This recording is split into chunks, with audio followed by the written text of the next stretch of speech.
درود. اخباری مهمترین روز را از استودیو رادیو آزادی شهر پراگ من شعله گلخوجه تقدیم میکنم. امروز در برنامه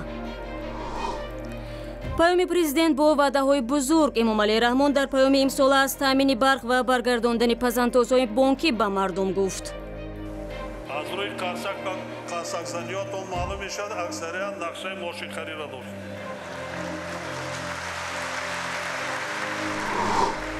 بیرون کشیدن شورشیان از شهر خرابازار حلب ادامه دارد. سازمان ملل تحقیق جنایت‌های جنگی در سوریه را طلب کرد. و مقامات تاجیک 100 کیلو مواد مخدر را به کام آتش انداختند. 100 کیلو دیگر منتظر نابود کردن است. در خود سال 2016 از طرف اگنتی 1 تن 498 کیلوگرم یعنی قریب 1.5 تن مواد نشاور سوزانده شد که نظر به سال گذشته نیم تن زیاد است. پرزیدنت تاجیکستان روز 22 دکبر پیام سالانه خود را ارائه کرد. امام علی رحمان به ساکنان کشور اطمینان داد که پسندازهای آنها از بانک‌های گرفتاری مشکل برگردانده می شود. این بانک‌ها در پس منظر بحران اقتصادی به مشکل مالی روبرو شدند و مشتریان خود را در حالت سرسانی قرار دادند. در پیام امسال امام علی رحمان وعده داد که تا 3 سال آینده ساکنان تاجیکستان از بی برقی رها می شوند. گزارشی ما در همین باره قصه می کند. در دوره صاحب اسلامی تشبس‌های زنان دائم دستگیری یافته با مقصد عملی نمودن آنها تدبیرهای جدی اندیشیده می‌شود. پیام امام علی رحمان رئیس جمهوری تاجیکستان نه تنها از طریق رادیو و تلویزیون‌های دولتی نشر می‌شد، بلکه آن را در کوچه و خیابان‌های دوشنبه هم نمایش می‌دادند. اکران‌های بزرگ برای رکلام در مرکز پایتخت را هم امروز نه برای ترغیب و تشویق مال شرکت، بلکه برای رسانیدن پیام امام علی رحمان به مردم استفاده می‌بردند.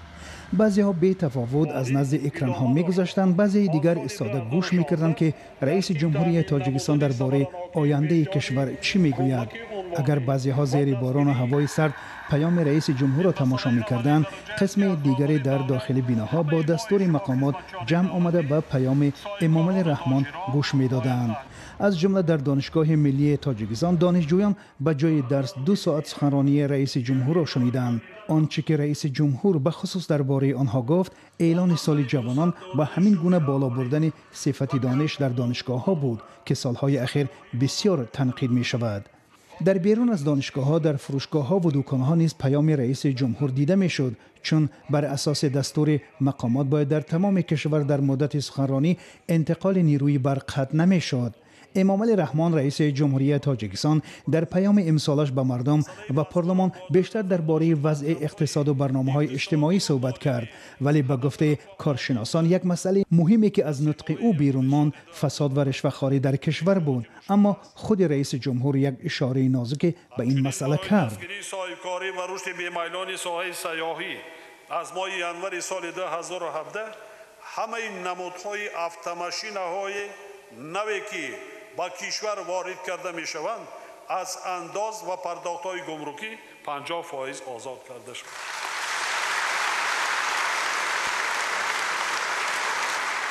سلامت باشید.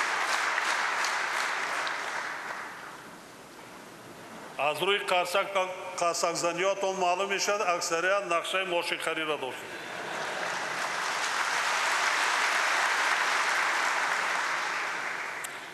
امام علی رحمان 24 سال باز به تاجیکستان رهبری می کند و 15 سال اخیر پیام های سالانش را به پارلمان و مردم ارائه می کند. میرزا نبی خالقزاد گزارش میداد. در واکنش به پیام شاکرجان حکیمов سیاستشناس توجیه گفت که در آن بعضی از جنبه‌های مهم حیاتی سیاسی کشور و مشکلات عمده ذکر نشده است. ایراد اول در آن است که باعث تأسف است که تا حال مسئولین مأموریتی ریاست جمهوری تاجیکستان به تفاوت پیام و حسابات نرفتند و کوششی درباره همه چیز گفتند به واسطه پرزیدنت تاجیکستان این خوب نیست، چون زمان پیام باید محدود باشد و موافق مقصد می بود که به 2-3 مسئله های مبرم سیاست داخلی و خارجی تاجیکستان متوجه شده راه و واسطه های حل مشکلی و مسئله ها را جهت بهتر کردن سطح و صفت زندگی مردم جلب سرمایه خارجی داخلی به اقتصادیات ملی و واقعاً بالاتر رفتن اعتبار بین المللی تاجیکستان و تغییر افکار بین المللی نسبت روندهای تاجیکستان میشد. اما باعث تأسف است که در این خصوص چیزی نشد. شکرجان حکیمов طلبگر تاجیک صحبت میکرد.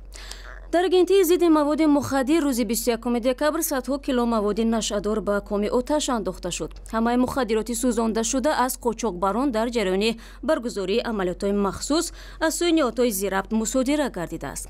ҳамкорони мо низ дар ҷараёни ба оташдон партофтани маводи нашъадор ширкат доштанд. امسال بار سیوم است که در همین آتشدان صدها کیلوگرم مواد مخدر را سوختن نابود میکنند. این بار هم مسئولان اگنتی مبارزه با مواد مخدر در حضور خبرنگاران و دیگر مقامات صدها کیلوگرم افیون و هروئین را به آتش انداختند. امروز در همین بخاری 368 کیلو 271 گرم مواد نشاور از جمله 7 کیلوگرم 944 گرم هروئین 110 کیلوگرم 910 گرم افیون 111 کیلوگرم 425 گرم حشیش 136 کیلوگرم 700 گرم بانگدونا و خصوصا 1 کیلوگرم 250 گرم حبی مواد نشاور سنتتیکی اکستازی سوزانده شد. این مواد نشاور را از آنهای مصادره کرده و سوزاندند که نسبتشان 15 تحقیق پرونده پایان یافته و جزا گرفتند. در دو دفعه گذشته مقامات در آتشدان اگنتی بیش از 650 کیلوگرم مواد نشاور را نابود کرده است. در خود سال 2016 از طرف اگنتی 1 تن 498 کیلوگرم یعنی قریب 1.5 تن مواد نشاور سوزانده شد که نظر به سال گذشته نیم تن زیاده است. همین را باید قید کنیم که از اول تاسیسیابی اگنتی در همین مدت 17 سال در همین بخاری اگنتی زیاده از 17.5 تن مواد نشاور سوزانده نیست و نابود کرده شد. شیرخان سلیمزاده رئیس اگنتی چند پیش به رادیو آزادی گفت که تنها امسال 27 حالت مصادره مواد مخدر را به مقدار مخصوصاً کلان آشکار کردند و زیاده از 20 گروه متشکل قاچاقبر را به جوابگری کشیدند. تاجیکستان که با افغانستان حدودی 1400 کیلومتر مرز مشترک دارد، یکی از مسیرهای اساسی مواد مخدر به آسیای مرکزی و روسیه به شمار می رود. سال روان در نتیجه کوشش‌های مشترک این نهادها 11 قاچاقبر دستگیر شده است. ولی همین سال امیدجان حسنوف یک افسر کمیته مرزبانی هم از دست قاچاقبران کشته شد. برنامه را ادامه می‌دهیم. بیرون کشیدن شورشیان از شهر خرابازاری حلب سوریه ادامه دارد و روز چهارشنبه با باریدن برف نخستین در این شهر 20 اتوبوس شورشیان و خانواده‌های آنها را به شهر ایدلیب بردند. اکثر مناطق شهر حلب را که یک تکیه‌گاه اساسی شورشیان به حساب می‌رفت نیروهای دولتی سوریه به دست آوردند و دو طرف بعد این به موافقه رسیدند که مردم آسایشته از مناطق درگیری بیرون برده شود. این زمان سازمان ملل قرار کرد که جنایت‌های جنگی در سوریه تحقیق گردد.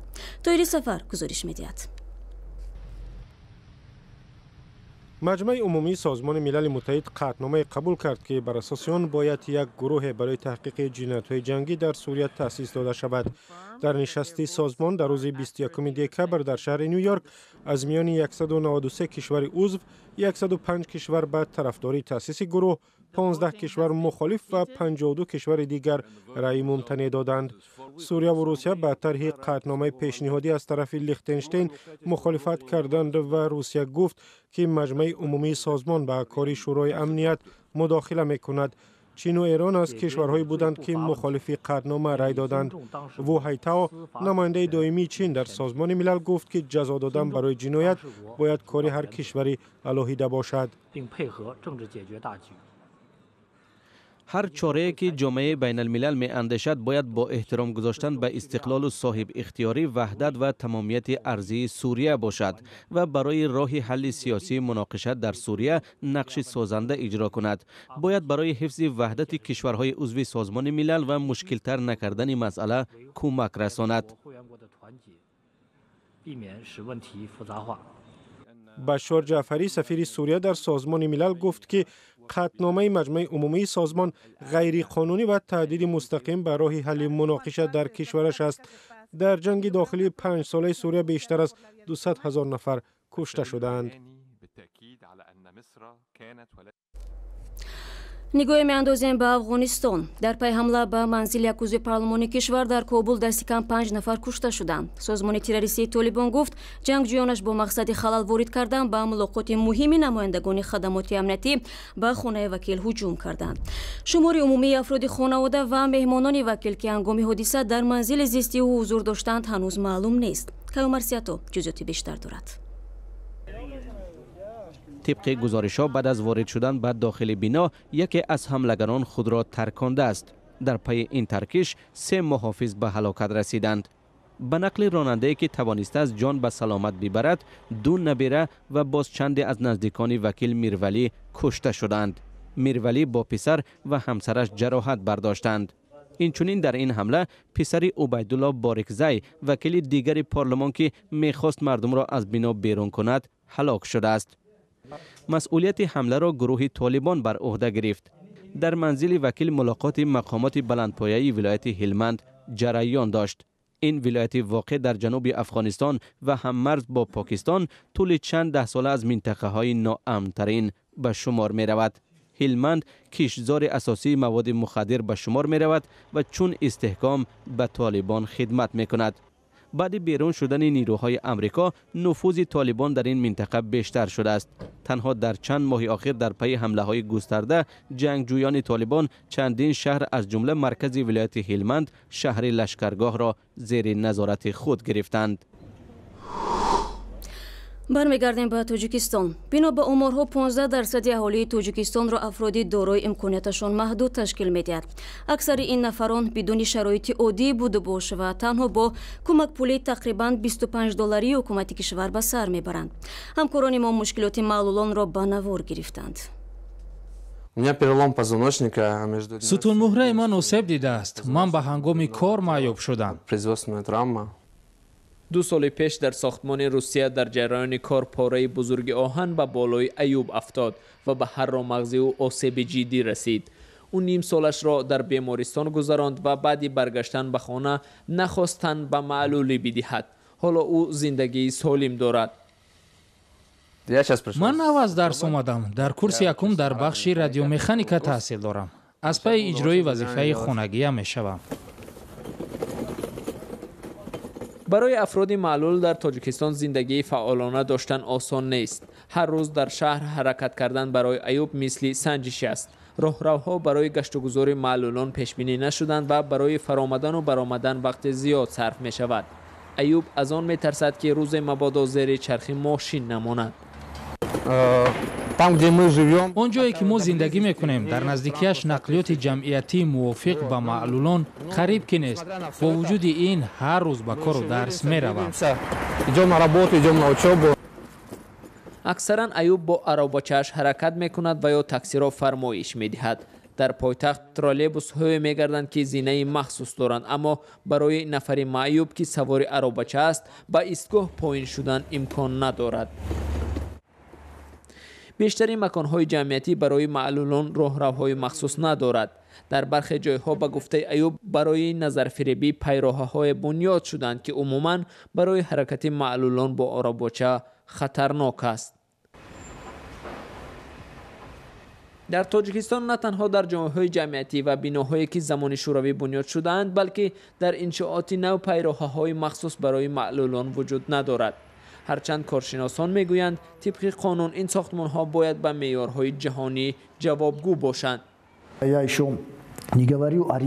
من درباره منطقه ها نمیگویم. وضعیت در آن جایها تماما رقت‌آور است. همه این حواله به وجدان هیئت کمیسیایی هست که انشاءات نو را قبول میکنند. نفرانی امکانیتشان محدود که در تاجیکستان 127,000 نفر را تشکیل می‌دهند برای خود جای کار نمی‌یابند. از این سبب بیشتری آنها زیر خط فقر به سر می‌برند. با نشر این گزارش برنامه امروز را پایان میبریم. خبرهای بیشتر را در وبسایت azadi.org و صفحه‌های ویژه ما در شبکه‌های اجتماعی بخوانید. ما همچنین نوارهای دیدنی را در یوتیوب میگذاریم. تا برنامه فردا، خدا نگهداری هر یک شما.